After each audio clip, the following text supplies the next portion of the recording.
Ladies and gentlemen, welcome to another edition of A Chat with the Camel. And today we are super privileged because we're going way over there to the United Kingdom and we're going to spend some time with the awesome Matt Wiles. Now, who is this guy?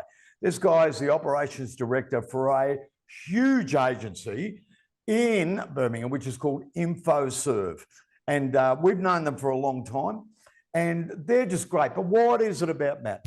The reason I like Matt, and he's going to be interesting tonight, is he's got a passion for my favourite industry, which is the butcher, baker, candlestick maker, SME, and he also hates ugly websites. And he's also got a passion for websites to get them into call to action and how to make them perform. So that's really why I wanted to talk to him, because he looks at that business that we're all chasing, but it's that business that needs the most help. And they're usually the least helped because people think, oh, they haven't got a lot of money and all this sort of stuff. So ladies and gentlemen, without further ado, let me bring in Matt. Matt, welcome to the Camel Chat, mate. Thank you very much, Shane. What a lovely introduction. And it's, I'm so pleased to be here. We've spoken a few times, me and you, Shane, and you know, I find you so interesting. I find what you're doing so compelling. And I think what I can bring here to the table is very in sync with what you guys do. So yeah, I'm really pleased to be here. All the way over. I'm in Leeds, by the way. You mentioned Birmingham. It's actually Mate, I don't know Leeds, why I said that. And you know what? I've got to put the top here. Yorkshire. Yorkshire's, that's the one. Yorkshire, yeah. So, ladies and gentlemen, we apologise to all those people in Yorkshire. Birmingham is a terrible place. Terrible. How's that? You reckon I get off? You won't get away with that. Mate, is Leeds home to Leeds United or something? Yeah, that's right. Leeds United. Yeah, Leeds United Football Club and Leeds Rhinos. If you're into rugby. And who is Leeds Rhino? That's not the one owned by the actor. That's not it, is it? No, I can't. I don't think. No. Are you thinking Wrexham? Yeah, Ryan Reynolds. Ryan Reynolds. He bought He bought a Wrexham. Team. Yeah. Well, we don't care about them either. No, mate, we don't care. Just start off, all right, because then we can sort of grab some nuggets. Let's just start off on the personal story of the early years of your life. You know, where you were brought up, where you went to school, mum and dad, all that sort of stuff. All right, and if you played sport, or just give us a quick 5-minute rundown of the early Matt. Yeah, sure. Okay, well, early Matt, born in Yorkshire, North Yorkshire, to be exact, and near a place called Durham. You guys might know of Newcastle. Yep. You know, Newcastle United Football Club and all that. So I was about 30 minutes, 45 minutes south of Newcastle. So up in the north of England, typical grey, overcast day today. I'm cold, which is why I've got the fleece on. And yeah, I was born in North Yorkshire and grew up in the countryside, a lovely little village. Think of a typical English village, really pretty, lots of green space. Yeah, I went to a lovely little primary school, what we call it over here, and enjoyed my childhood, great childhood. Like I say, lots of friends, running outside, just one thing I like about those days as well, looking back, is parents just let you run wild, go for it. 9 a.m, 10 a.m. Can I go out to play and all? Yeah, just go for it. See you back at dinner time, see you back at 6 p.m. Make sure you're back up. So, great days, lovely little village. And then what we did as a family, my father got a job in what's called arbitration. Arbitration is where you kind of you resolve disputes between two company, like multi-million-pound disputes. So he was flying around the world, from Jakarta to Borneo to Norway, and so we needed to be closer to good transport. So cutting a long story short, we moved over to a town called Darlington, which is very close to Durham again. And then I think for me personally, as soon as I got to that kind of town lifestyle, things changed. I obviously went to senior school. I got a job. I was no longer this kind of kid in the countryside, but it was more okay. I'm in with the townies. It's a bit more harder. It's a bit more of a tougher life. And I soon had to just pick myself up and, like I say, do some work, get some money. I left college and I got a job in. I don't know if you've heard of it, but HMV. I know there's, I went to Sydney, Australia once, and there was definitely a HMV in Sydney. Didn't they sell Shane. records So and stuff? And that's yes. it. That's it. Records and stuff. Big, huge over here. Back in the early sort of 2000. Huge, massive chain, and most popular record store in England. Did obviously CDs, vinyl, computer games, DVDs, movies, and I got this little job, and within sort of 6-8 months, I was offered this buying role. So I was like, they said, hey, do you want to do like a role where you can buy in the stock and you can, almost market it yourself as well. You kind of, you shape your little department. So we'll start you off in the sort of vinyl where, because I was into DJing and stuff, which is another little side story, but into DJing. So I said, yeah, you can look after the vinyl department, a few of the sort of CD singles as well. So in those days, in terms of CD singles and vinyl, what was selling out fast was this kind of bit more of a hard kind of trance music stuff. We're going off here, but it's just ringing. I'm sort of reminding myself the times where I would have to buy in, so I'd have to then predict how many singles HMV would sell in this one store, based on just the current trends in the market. So I was so I had to like keep my eye on a program called Top of the Pops. I had to keep my eye on all the sort of trends in the market around these music singles. And the amount of times I got it wrong, and everyone got it wrong, because there would be this cheesy single coming out, like a really hardcore trance song, that all the kids loved, and we weren't quite on board with that. And then it would sell out within seconds on Monday morning. The CD singles up on the shelf. I obviously put get it all. I can put like posters up and everything. It would just sell out in seconds. And then we're like, okay, we need to order tons more. We're suddenly having to scramble to order loads more stock. So it was really good fun. I really enjoyed that the whole buying process, and the sort of mini kind of marketing sort of side to the role. I really, suddenly, it woke me up in my early 20s to, what I really loved. I already used to love watching adverts and seeing trends, but I really like that whole what a human behavior, basically psychology of what is someone going to be attracted to, what are they going to buy, how much do we need to do of that. I like that whole process from end to end, so that really interested me. And I was quite lucky because I had no idea what I wanted to do. I was getting to the age of 24, 25, and I still had absolutely no idea what I wanted to. My dad was obviously doing really well. My two brothers one of them was an architect, 7 years, architect in Manchester Uni, gone on to big things. The other one runs his own business, super successful. And I was like, bloody, I don't really know what you weren't anywhere yet. Yeah, weren't anywhere yet, and aren't we all? In our 20s, But I do say that the sort of kids that I bring on now in InfoServe, the sort of graduates, they know exactly what they want to do. It's incredible. And when I'm dealing with these sort of younger people now, I didn't know what. It's incredible. Even maybe up to sort of age of 30, I was still a bit lost. Is this really what I wanted?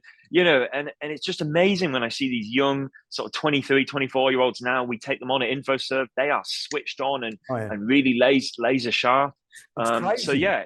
So how crazy. did you go from that, which was really a niche business, but we'll get to the marketing side of it, which you can take anywhere, right? How'd you go from that to a digital agency?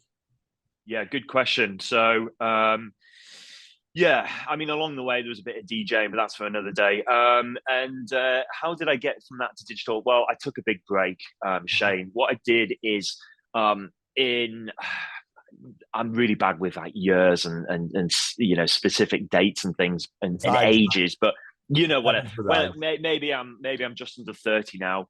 Stayed at HMV for a few years. And I thought, I need to get out of this town because it's quite a small town. So I left that role and went traveling to Australia, and it was one of the best things I ever did. So got my bag, backpack. You see them all the time, don't you? In Australia, Yeah. went on my own, got the flight on my own. It's the first major flight I'd ever been on as well. I'm not the type to. I didn't do much traveling in my 20s, and then went over to Australia. Spent a few months there, traveling all the way up to Cairns, from Sydney to Cairns, back down to Melbourne. Which is where my brother lives now, in Melbourne, actually. And that was an eye opener. I started to think.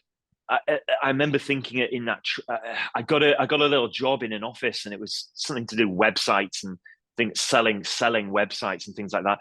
And that kind of opened my eyes to that whole website side of things. Again, maybe quite lucky just to stumble upon these jobs that are kind of connected to marketing. So came back home and got a temporary job. And I thought, you know what, I want to get into. In Australia, I was quite good at selling, and I don't know whether it was the English accent or what, but yeah, it seemed to go down pretty well, to the point where even going for that job in Australia, that sales job, I turned up I got a nice shirt. I had to buy a nice shirt. I had my chinos, but I didn't want to spend money on shoes, so I just wore my flip flops. So I went for the interview in my English backpacking style flip flops and bare feet, and like they were looking at me. But I think what really did it is I did a bit of a pitch. They liked it, and so I think that was the turning point. That kind of sales related to websites.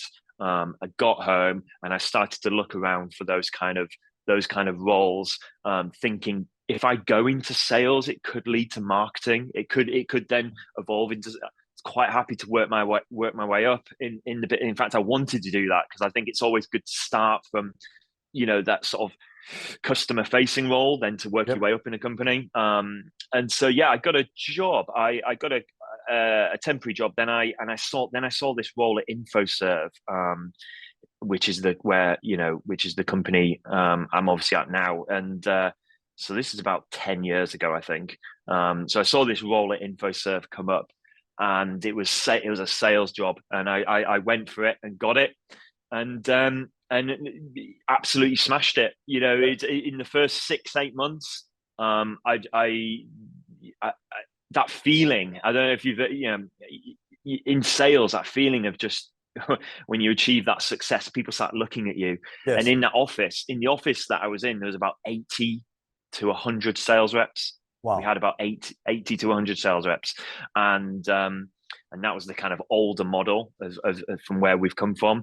And I was, and they'd only been there a couple of years at most. I was it was quite a new setup. This kind of scaling up of sales reps, and I joined at that sort of beginning, early stages. Absolutely smashed it, really, and it was a great feeling to just be standing out from every. Yeah. Was that like selling place ads and? Yeah. So this is like a Yellow Pages type of gig. This is it. This is the weird thing. We were selling. We were selling listings. Yeah. So we were selling directory listings on what we called City Visitor. So cityvisitor.co.uk is our own directory, and we also had the exclusive. Very soon after I joined, we managed to get the exclusive rights to resell Yahoo Local listings. Wow. So basically, we were the UK's only company to then say, okay, if you want a listing at the top of Yahoo Local, so think of Google Maps, Google Local, same thing, Yahoo. We were able to give you 2 guaranteed fixed positions at the top of the page on the maps, basically, and it was a business listing with a web link. Was it all door to door? Oh no, it was all telesales. It was all telesales. So you never had to go out and visit anyone.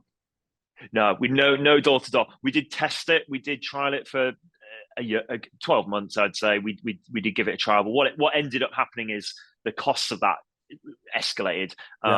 People took the mickey a little bit. Took the hotels, travel costs, and they're just were just putting through so many different costs, and it just didn't really work for us. What was working better was this scaling up of telesales, Yep. all of us doing the same pitch. We had the So it was same a script? introduction. It was a script, and I became quite a big part of this script after about 8 months, Yeah. 12 months. I sort of was able to. So I was on this team, and I could hear people doing pitches on my team. I was like, you know what, you should say this, you should try this. Yeah. And I remember specifically helping one girl who was really, really struggling, no sales whatsoever. I gave her a few tips. I sat with her, and no one had asked me to do this. I just love helping people and love seeing them. I love people getting success. There's no better feeling than just seeing someone else, just achieve that instant success. So I gave her some tips, and it worked. And then the trainer started to notice this, and the trainer for the company started to, is there anything you want to do? Can you help us with the pitch itself? Should we tweak this pitch? This introduction that you've got, Matt, seems to be really working well. So, I really had this really effective introduction, which got the foot in the door. And that's the most important thing is once we got the foot in the door, it was plain sailing, because of what we were offering was top of the page, fixed position, above your competition, £250 for the whole year. It's a no-brainer. Yeah, no-brainer kind of, first come, first serve. If you don't want it, your competitor will want it. That kind of stuff, in and out. But it was that introduction which was the killer bit, and that was, for example, that introduction which we kept quite secret, actually, because we knew it was so good. But it was a bit of a twist on. We would call these businesses up saying, "Hey, you've got a listing on Yahoo. You've got a listing on Yahoo." And these businesses or the receptionists were like, "Yeah, we're not interested. Yeah, no, you've got a listing. Which we need to make sure it's up to date and correct. We need to make sure we need to authorize a listing for your business." Yeah. And they did have a free listing. So we were just calling all the free listings, and only InfoServe could edit those listings. Yep. So we would just say, look, you've got a listing. We need to make sure it's up to date and correct, and authorize you as the business. All right, go on then. So we would go through the listing, make sure. Oh, have you got a website, Mr. Business Owner? Do you have a? Do you have a web? Oh, yeah. I didn't know you had a website. All right, let me just. Do you mind if I just take a quick look at your website? Ooh, okay. And then boom, as you say, you're in. You know what? I take it you're looking for more inquiries on it. I take it you're open to inquiries, right? Yeah. Okay. Well, I wasn't going to talk to you about this, but now that the fact that I can see you've got a web link, a website, and then you're in. We are looking for one business to go at the top of the page, bang, bang, bang. And it was a really effective pitch, and we all of us on the team across the whole floor, 80 to 100 sales would probably get one sale a day. Every sales rep, one sale a day, about 250 pounds. That was the kind of revenue. Those were the kind of numbers we were doing in those early days. So I love those days, mate. Yeah, I do. amazing, and I love scripts. We're going to come back to that. What's the model now of InfoServe? Yeah, so vastly different, because we had to adapt to the times. Directory listings died, and I was sensing that for a few years that this is going to come to its end. And what I was pitching to, so I work closely with the CEO. It's me and the CEO do a lot of this strategy, and I was just saying constantly, like, we need to get away from this. He knew it as well. He just, how do we do it? How do we do it? And so we were both on the same page with this one, and we had to get away and move over to Google Ads. And when it comes to paid marketing, that is, we wanted to get away, move to Google Ads, social ads. PPC and SEO really were the things that we started to shift towards. We were always doing websites. Back in those early days, maybe not so many websites, but I did want to mention something to you. There was a secondary product that we started to introduce in those early days, and it was called a key site.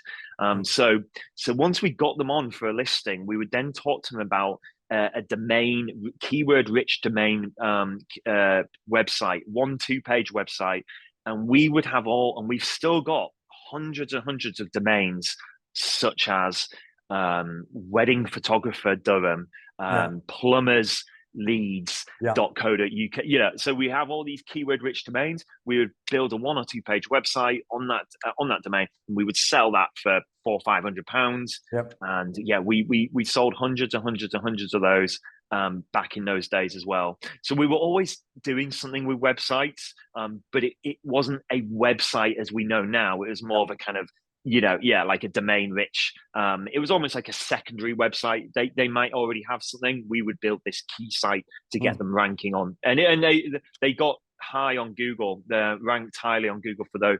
Back in those days, keyword domains were pretty good, pretty effective. Yeah. So now the way you market to that SMB type market, is it still a script driven thing? Is it still, you're basically calling them up, trying to work out how to get them ranked? Oh, by the way, let's have it. Is it still follow the yellow brick road selling? No, short stories. No, it's more. It's vastly different now. So, like I said, I came into that and tweaked that pitch back then. You know, really sort of made a big deal of getting in the door and need find. I was introducing a lot more need find questions into the pitch. Nowadays, well, I moved everyone away quite.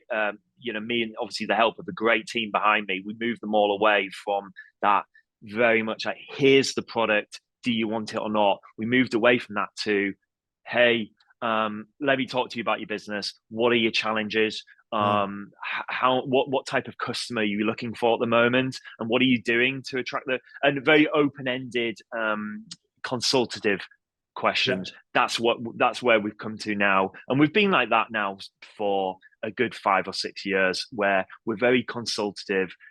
We don't know which product we're going to talk about. Basically selling and the product. I remember doing a very clear training session 5 or 6 years ago. To sell, I don't want you to sell anymore. I want you to focus on the business and establishing needs and gaps. And literally the whole conversation was no more selling. No. You don't know what product you're going to be talking about. You need to talk to your business about, like I say, the gaps and the pains. And so we realigned all of the sales reps to do that. And yes, they started to ask the right, quite open-ended questions. And then what they found by then, towards the back of those questions, you'd be saying things like, what is that perfect inquiry? What is that perfect client? Let's say the plumber says, boiler installation. Like, I want a new boiler, for example. Okay. And how much is one of those typical client? How much is a typical client worth to you if you had a boiler? Maybe £3,000 or £5,000. Right. Okay. And then we'd start to say, how many of those are you doing at the moment each month?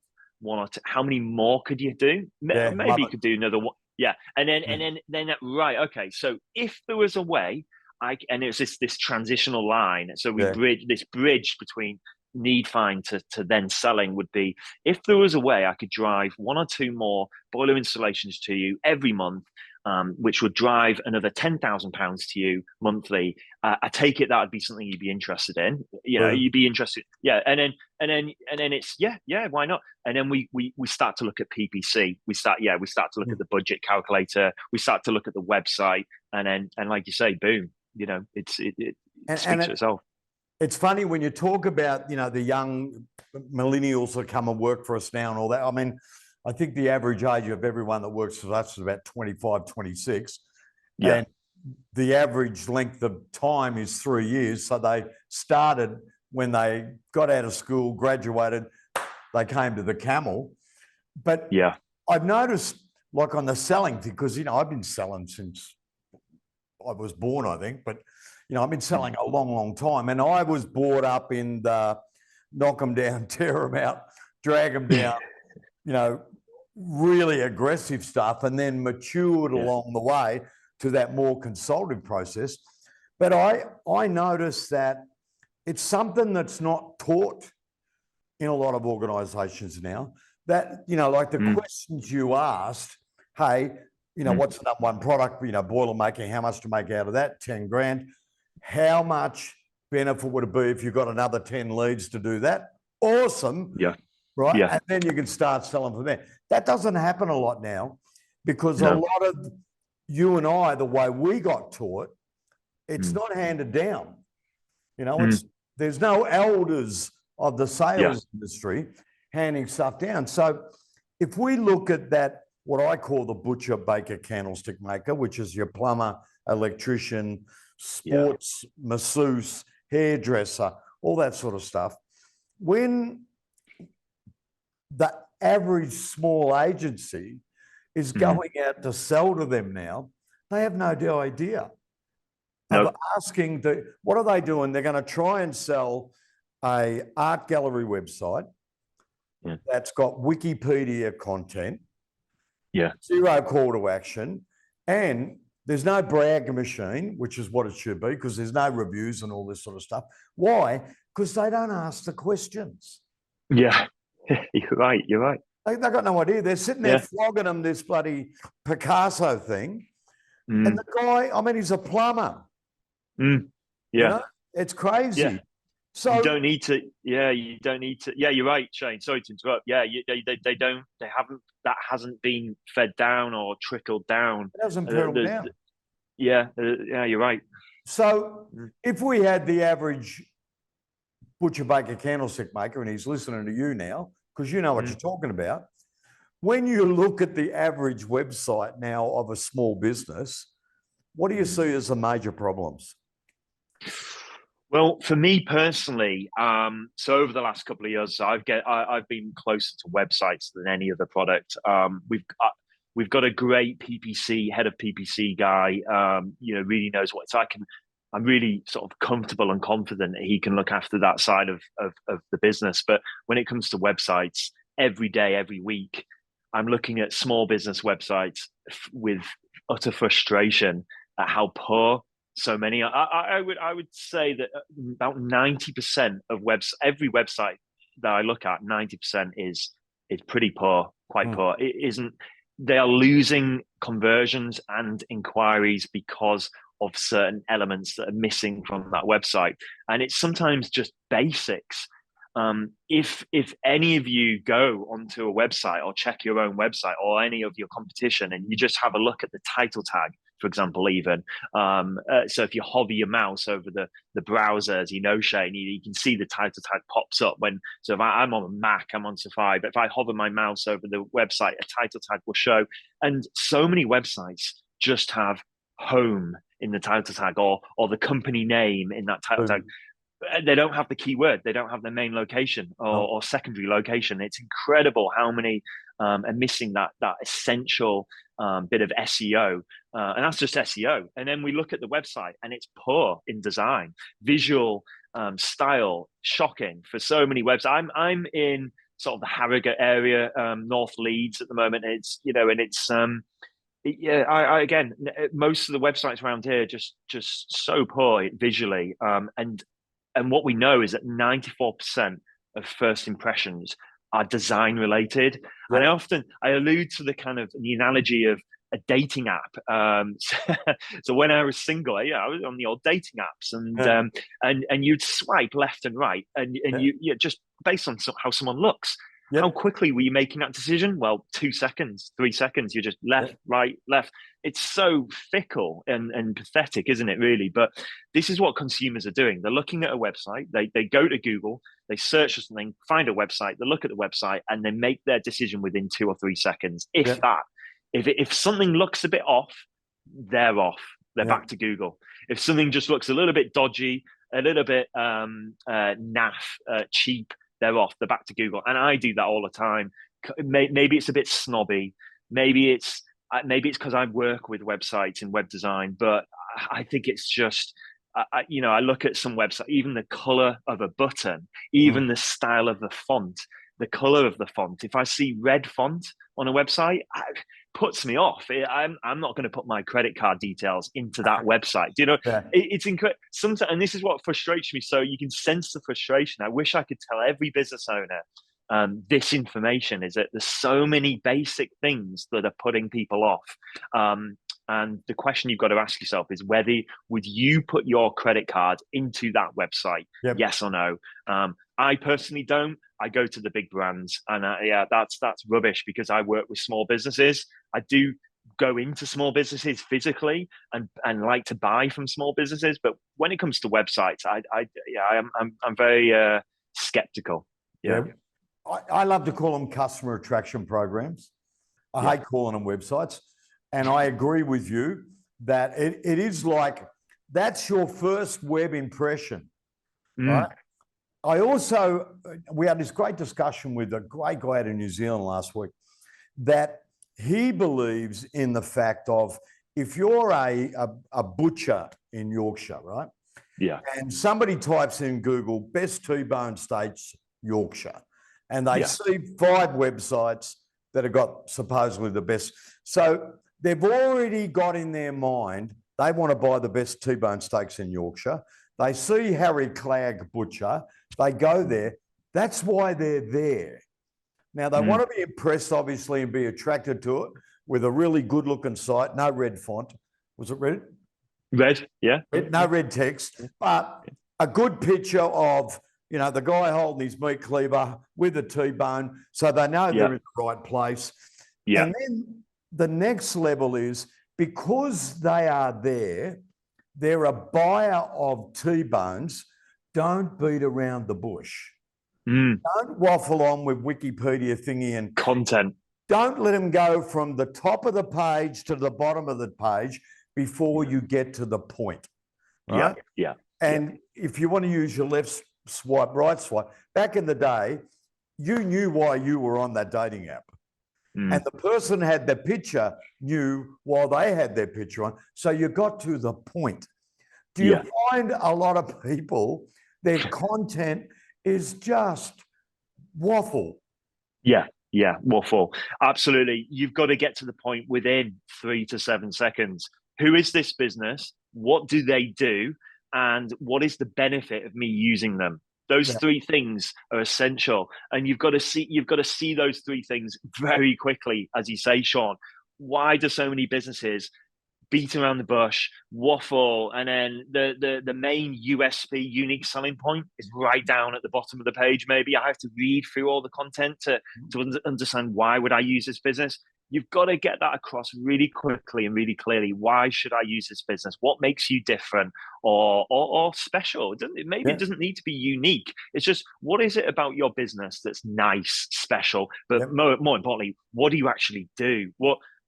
Let's get to the point. Let's be focused. And like a butcher, great example, or plumber or something like that. And it's those kind of USPs, family run, established in 1999. Exactly. Free delivery, whatever you do, just get it across quicker. And because the content on some of these websites bang. If you remember when you first learned to sell, I guarantee you were taught features and benefits selling.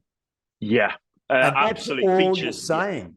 We are Harry Clegg the butcher, and we've got premium beef that the cow was killed in 20 seconds after eating bloody grass that was grown specifically for blah, blah, blah, blah, blah.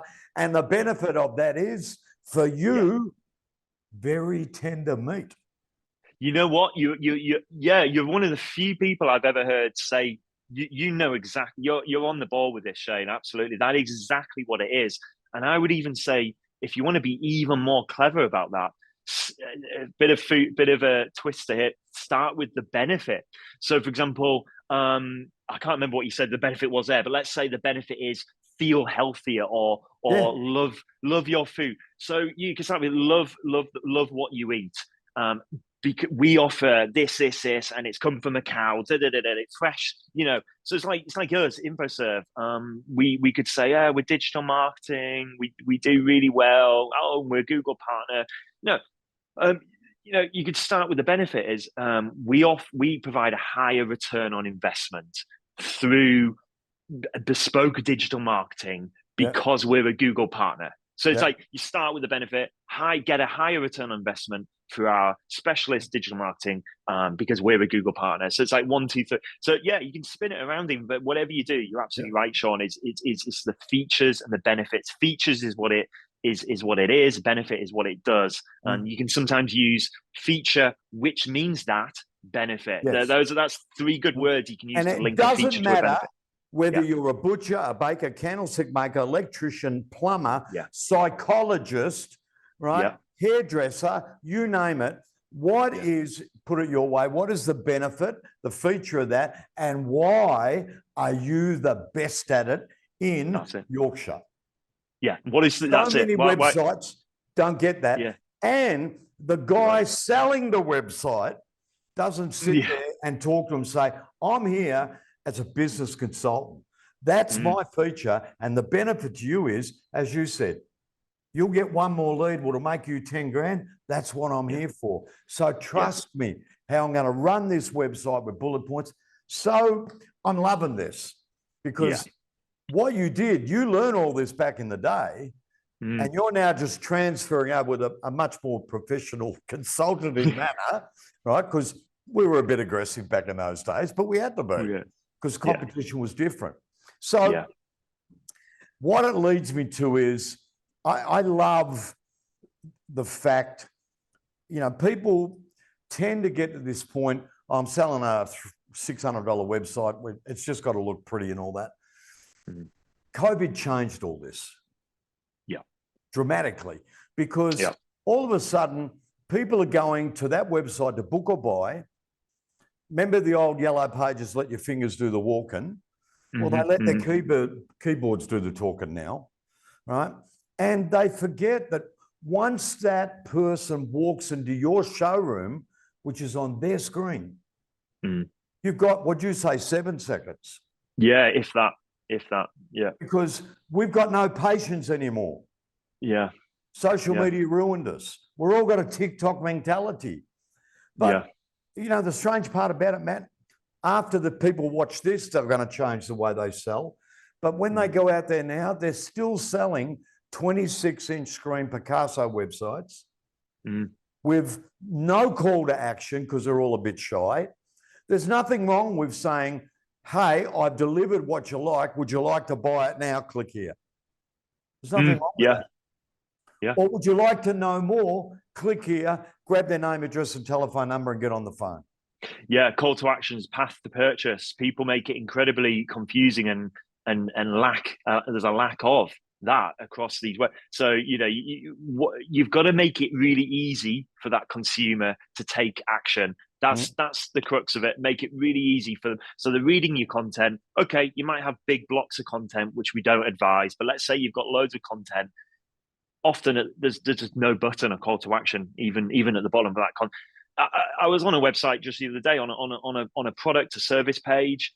It was actually about working. So I was actually on the Visit Portugal website because they're doing this big push about working in Portugal, remotely for 6. I'm thinking that sounds quite good. I could do that for 6 months. I went on the website and I'm reading all about the different areas in Portugal. There's just no call. I'm like, okay, what do I do next? There's no call to action anywhere. I don't know what the next step is.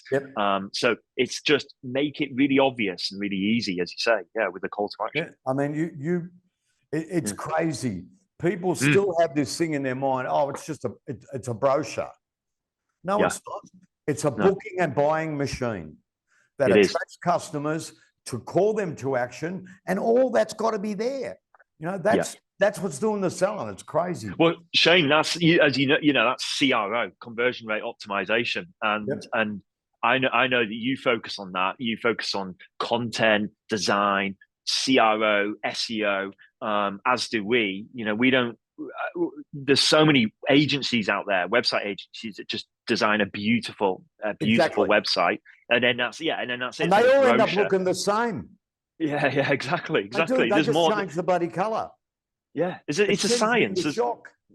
Exactly, there's a science to it. And if your agency isn't tracking conversions or that website or the behavior, because there's ways and means of doing that. You could use Crazy Egg, or the other one, the frog. It's there's another one that's gone out of my mind, but Hotjar. Yeah. You can install those, and you can watch what people are doing. You can literally see where they drop off the page, and Yeah. or you lose that potential conversion. It's not just about doing a fancy brochure. It's Yeah. about all these different elements that come And together. the bit that gets me, what you've just brought up, the average small agency talks to me every day and they'll say, oh, how do I make more money? How do I add value? You just told them how. Yeah. Mate, you get on that phone and say, let's have a look how this website is converting. Let's see where it's not. All of a sudden, we better do some SEO. We better do some PPC. Maybe we should do something with social media. Let's have a look at your social media, right? All this stuff, you can make so much more money, but so can your customer. Yeah. And no one's going to feel bad paying you money when you make them money. It's crazy. Next question. It's crazy. Yeah, it's crazy. Soon as we've talked about all these wondrous things that we can do, a lot of it's based on the internet the way it is now. Yeah. And it has made our life a little bit easier, but I think on the selling thing, it's made people lazy. Right? My question to you is, if all of a sudden Google got a typhoon and it wiped Google out, and all of a sudden Mr. Zuckerberg, his ship went down as well, and there's no social media, there's still an internet. If people said, oh my God, Matt, how am I going to get customers now? What would you advise them to do?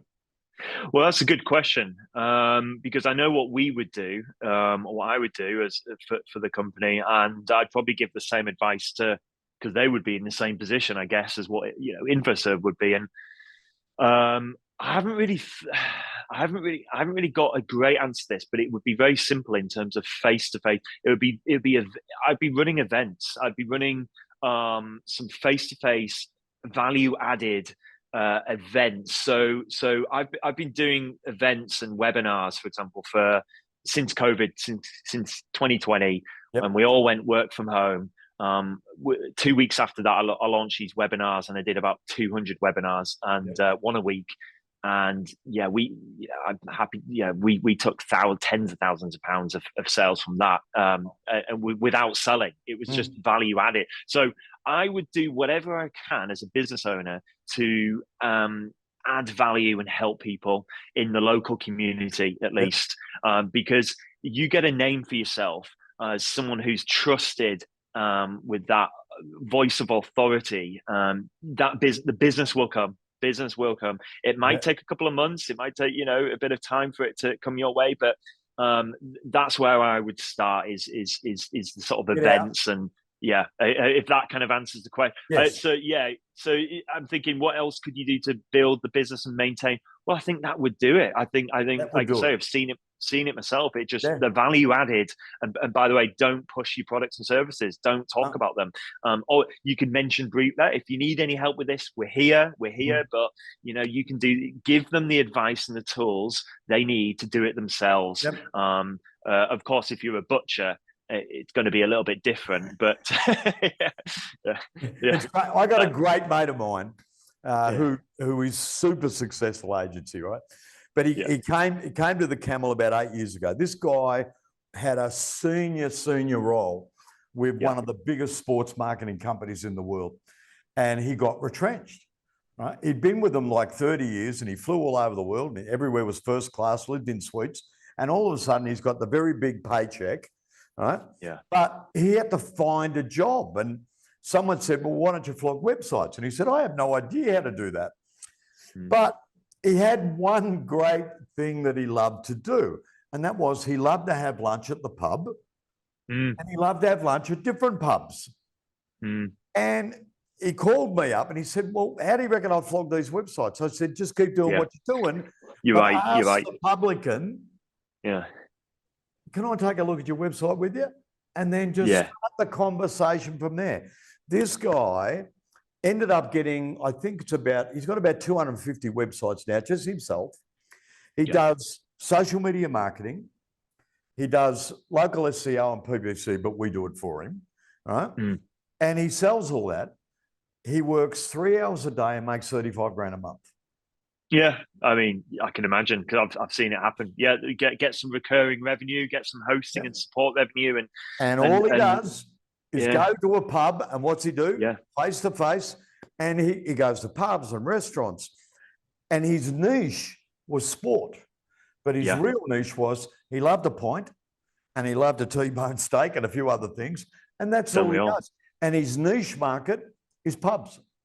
Yeah, don't look, Kill don't. them. Yeah, I mean, that is something that I've had first-hand experience with in success with, and I should have remembered this, but there's been 4 or 5 instances. I go to the pub maybe once a month, a couple of times a month, maybe more in the summer, obviously.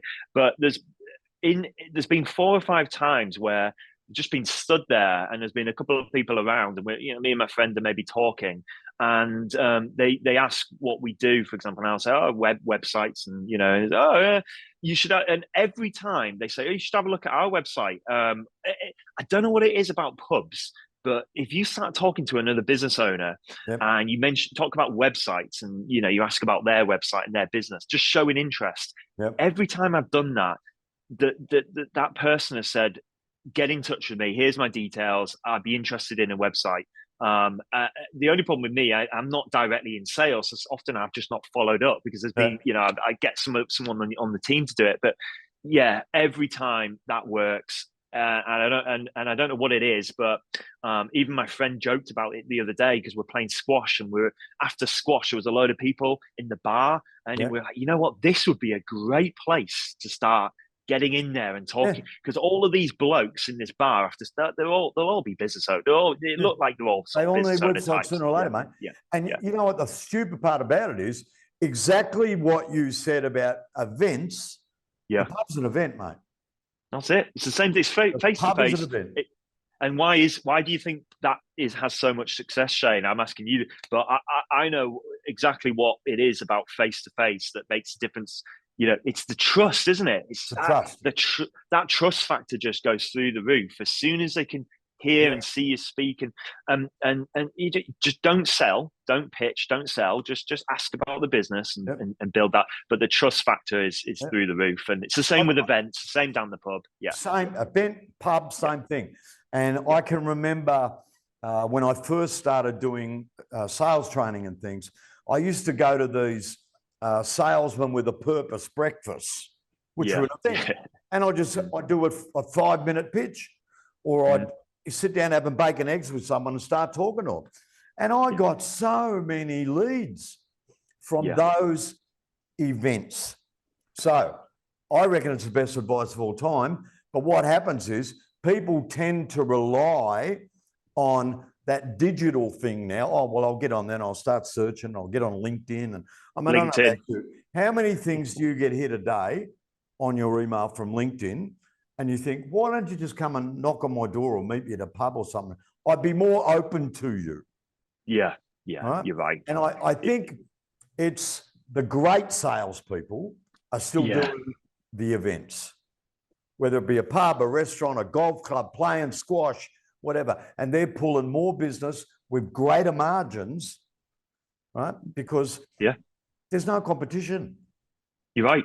Well, it's harder work as well. The problem with salespeople these days is they don't want to do the hard work. No, So you're right. They're just sitting there relying on the digital element. They're relying on a marketing team bringing in the leads. I very rarely come across a sales rep who is willing to go out there and get his or her own leads, own prospects, do that hard work. yeah, It is hard work. it is. I say hard work. Maybe I'm more leaning towards you need confidence and energy, because you certainly couldn't just walk into a pub. You have to be charismatic. Yeah. You have to have that confidence, and you've got to be on it every time you're in that sort of environment. So maybe it's not hard work. Maybe it's just the energy. And unfortunately, a lot of people these days maybe have been in their job too long. They're looking for an easy. They were looking for the least line of resistance. Yep. So that's Yep. if you can find a sales rep who is willing to do that, then Yep. you're onto something. Yeah. But it's funny. It's a question I get every day from the Duda community, where there'll be a new agency, and let's say there's I think what have they got, 9,500 or something now. And so they might get 5 new agencies on their Facebook page every day. I guarantee 2 of them will find out who I am and will message me and say, can I have a quick talk? I want to know how to build a business. Yeah. And all of them, it's the same thing. Start an event. But it doesn't have to be, you have to put your awning up at some big exhibition hall. An event is going to the pub, playing golf. Just get it out there. Get out there. Just get out there. And then you're having fun. Yeah. More fun. Yeah. All right, last question. I've really enjoyed this, man. Same, likewise. So much. Last question. It's great. This is a personal one. Oh. You're a pretty motivated fellow, right? But me, I have this tattoo. No one ever sees it. It's my tattoo. And I have it on my... Shane. Hey? Oh, the one on your arm, right? Yeah. I got one. Oh, you bloody girl. Eh? I've got one here, right? And I'm the only one that sees it, apart from my wife and a few other women, I suppose, in my life. My wife sees it, but it's my tattoo. Yeah. And I got that tattoo because I started something that was going to be the greatest thing that ever happened to me or the worst. And I wanted it there as a permanent reminder and a motivator. And it's got some words on it. All right. Yeah. So Matt himself, if you had to go and get a tattoo today that no one else was going to see, just you, what would be the words that you'd get tattooed so you'd only have to look at that and you think, come on, Matt, let's go. Trust your instinct. Trust your instincts. Because over the, I mean, more of a personal one, but over the last few years, especially when you get to kind of 40 and that kind of midlife age, you start to realize that all those good instincts that you had were probably right. And if you've got good instincts and good common sense, sometimes listening to other opinions can be and actually getting persuaded by others. Maybe those opinions and that advice has a bit of a negative spin on it, or self-interest, a bit of self-interest. It kind of benefits them more than it benefits your idea. And so the amount of things I've shelved or not or lost motivation in because of listening to some politics or things that are going on, you've got to trust your instincts, trust your gut. But off the top of my head, that's all I've got right now. But I think also never give up as well. Just don't give up. But so many people out there don't follow their gut. Yeah. It's I got a great mate of mine, MBA, super smart, and he is the most frustrated entrepreneur of all time.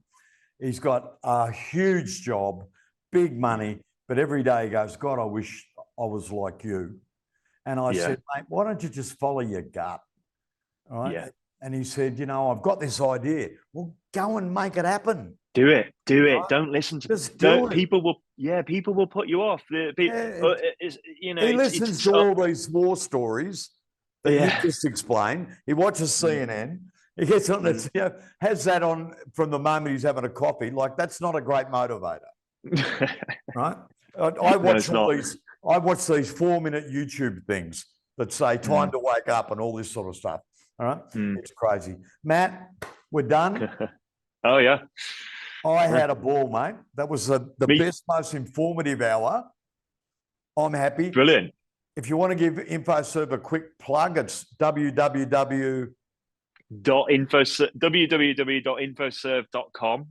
Head over, have a look at our website. We're actually just in the middle of updating it, so we're going to revamp that very soon. But head over to infoserve.com and drop us a message on contact form or whatever, and we're here to help. If you want to speak to me, reach out on LinkedIn. Matt Wiles, InfoServe. You should find me on LinkedIn pretty easily. Any advice, any free tips. If you want any advice about sales pitches or website, just give me a shout. Happy to help. I love it, mate. Do you sell recipes too? No, unfortunately, that's my weak point. That is the weakness. You're not a cook, mate. I'm not a cook. I'll just head down to Marks and Spencer's and bring. Oh my God. Cooking is my passion. If I had my life to live over again, I'll be Gordon Ramsay. Don't get me wrong. I love a good. I go to restaurants, but yeah, cooking. I mean, yeah, a good spaghetti bolognese. That's my little dish. Yeah, a really good one. Not one of these, basic cheap rubbish. Yeah, I love it, mate. Fantastic. You have a sensational day because it's like you're 11 o'clock now. And 12 o'clock. Yeah. I'm going to pack up and go home and have a quick red wine. Shane, you do right. It's been brilliant. Thank you so much for inviting me on, and you're a superstar. You really know what you're talking about. So everyone should listen to Shane. He's a top man. Thanks, mate. Thanks, Shane. See ya. Bye-bye. Hey everybody, it's Shane from TheCamel.co, and I'm here with Jeffrey. And I just want to put a quick word out. Do you know that this video is one of hundreds of videos that are available on the Camel channel? And what are the videos? There's videos on how to sell, there's videos on how to market, there's videos on how to make something. We do a great curry. You name it, we got videos about it. And we've also got a lot of videos about the special offers that the Camel has. So it's not just this thing that you're seeing now, it's a lot of information, a lot of services. You want to know more? Just click on the subscribe button. That way you don't have to search, it automatically comes to your inbox. You do that, have a great day. From me, Jeffrey, talk to you soon. See ya.